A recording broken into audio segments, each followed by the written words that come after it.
आदिवासी समाज को, आदिवासी परिवार को मेरी तरफ से जय जोहार।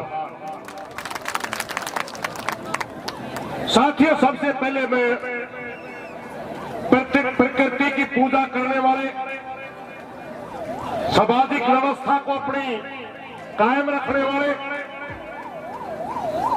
अपनी पहचान को सदियों तक बनाए रखने वाले इस समाज का जहां आभार व्यक्त करता हूं, नमन करता हूं, वहीं पर मैं आप लोगों को एक छोटी सी बात अपने बारे में बताना चाहता हूं। आप सिंधु घाटी सभ्यता के वारिस हैं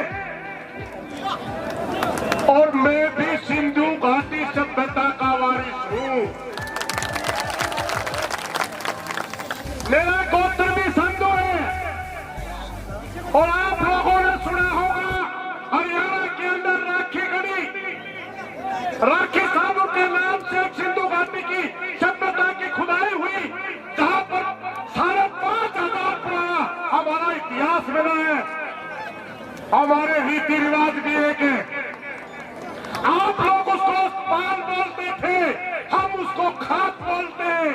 मैं उस खाप का अध्यक्ष हूं। सबसे पहले पूरे भारतवर्ष के शीत मोर्चा की तरफ से हम आपके भील प्रदेश की मांग का समर्थन करते हैं, जो पूरे भारतवर्ष के किसानों का मोर्चा है। दूसरी तरफ एक बात और मैं आप लोगों को बता देना चाहता हूं। बहुत से साथियों ने यूसीसी पे बोला, यूसीसी आपके ऊपर लागू ही नहीं हो सकती। जिस तरह संविधान के अंदर धारा 370 का जिक्र है, उसी तरह हमारे संविधान के अंदर धारा 371 का भी जिक्र है, जिसमें संविधान के अंदर 8 अमेंडमेंट हो चुके हैं, 8 प्रस्ताव पास हो चुके हैं और हमारे संविधान के अंदर हमारे आदिवासी भाइयों को एक स्पेशल स्टेटस दिया गया है, जिसके तहत आपके ऊपर भारत का कोई संविधान लागू नहीं हो सकता आपकी मंजूरी के बगैर। सुन ले मोदी, तू अपन है मोदी, तू अपन है, तो जानता नहीं देश के संविधान को। डॉक्टर भीमराव अम्बेडकर ने संविधान पर अध्यक्ष ने हमारे आदिवासी भाई को एक अधिकार दिया है और हम अपनी जान तक खेल कर भी उस अधिकार को तेरे को छीनने नहीं देंगे। क्या समझते आप? यूसीसी एक देश में 2 कानून कैसे हो सकते हैं? 40 करोड़ जनता वो है जो आज से पहले यूसीसी का बहिष्कार कर चुकी है, विरोध कर चुकी है। 20 करोड़ मुसलमान भाइयों ने इसका विरोध किया, 3.25 करोड़ सिखों ने विरोध किया, 3.25 करोड़ ईसाइयों ने विरोध किया, 13-14 करोड़ ईसाई हमारे आदिवासी भाई ने विरोध किया और 40 करोड़ लोग हम वो हैं जो पहले तुम्हारे हिंदू एक्ट बिल से तरसते हैं, क्योंकि खापे अपना कानून मानती थी। हम भी आपकी तरह कबीलों में अपना कानून चलाते थे, हमारे भी अधिकार अलग होते थे, हमारे विवाह के नियम अपने थे, हमारे वारिसों के नियम अपने थे, मगर हमारे को धोखे में दिया गया। जिस दिन हिंदू एक्ट बिल पास हुआ, हमने भी सोचा था बड़ा अच्छा कानून होगा, मगर आज हम आउट ऑफ पॉल रिश्ता करते थे, अपने गांव में रिश्ता नहीं करते थे, अपने परिवार में रिश्ता नहीं करते थे। आज सुप्रीम कोर्ट और हाई कोर्टों ने हमारे परिवारों को तोड़ दिया, हमारे परिवारों में शादी हो रही है।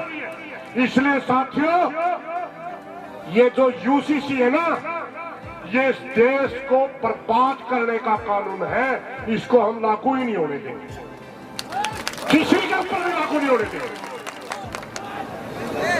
जहां तक बात है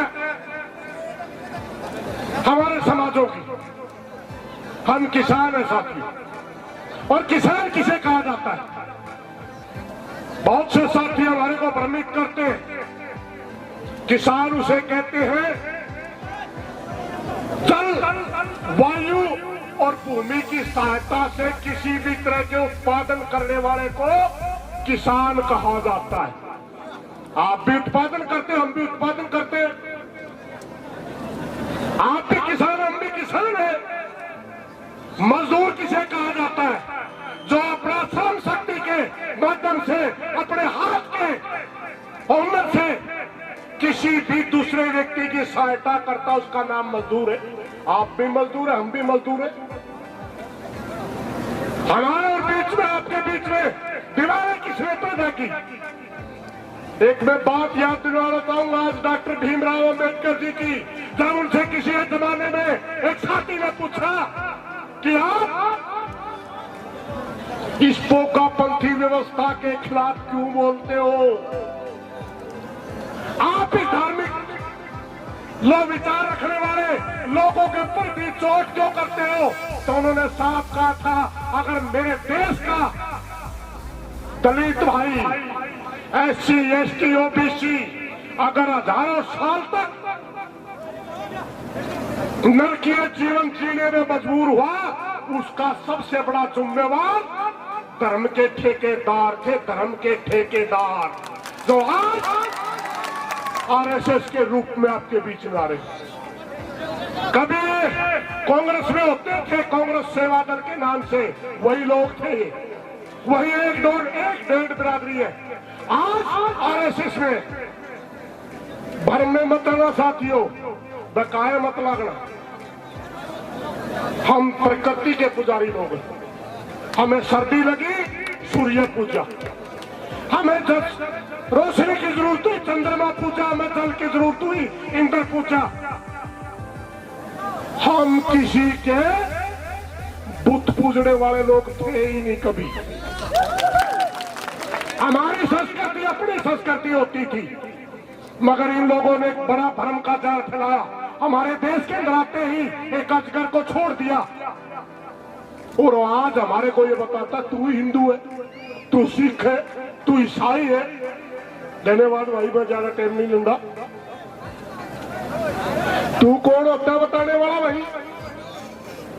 इस देश के संविधान के अंदर, इस देश के संविधान के अंदर हर व्यक्ति को बोलने की आजादी है।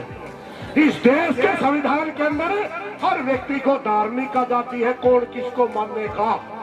मैं हिंदू हूँ, गर्व से कहता हिंदू हूँ, मगर कोई RSS का गुंडा मेरे को यह नहीं कह सकता कि आप कौन से कपड़े पहनोगे, आप क्या खाना खाओगे, किस प्रदेश में रहोगे और कौन सा काम करोगे। ये मेरी मर्जी है। मैं किसी मंदिर में जाऊंगा या नहीं जाऊंगा, ये मेरी मर्जी है।